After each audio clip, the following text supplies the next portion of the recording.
I want to thank President Magufuli for a very useful discussion that we just had.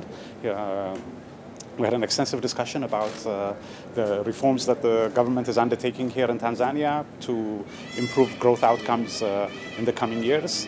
I explained to President Magufuli that the IMF has been a trusted advisor, trusted partner of Tanzania since it became a member in 1962.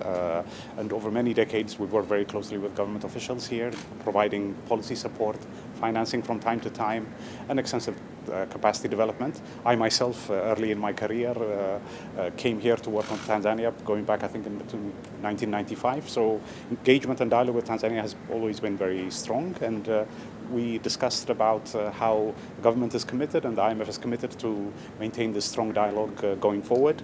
In the coming weeks, we will continue to engage with the government of Tanzania, as we've always done, to work closely.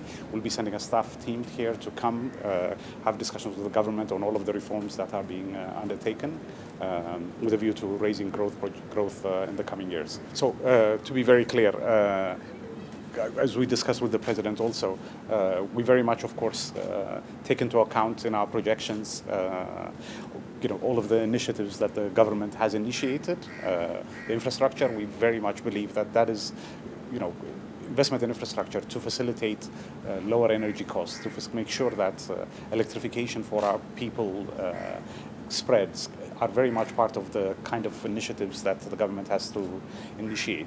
But as I said, we'll be continuing our discussions with the Minister of Finance and his team to clarify and to make sure that we have all of the initiatives that have been launched by the President in our projections, and those discussions will continue. The key, I think, is that President and I agreed that IMF and Tanzania remain trusted partners. We see incredible potential in this country. Many of the initiatives that the President has initiated are very much about unleashing that potential, and we'll work together in the coming days, through whatever means, to make sure that our engagement remains as strong and robust as it has been for many years. Mr. President, I want to again thank you so much for making the time to see me. Thank you very much.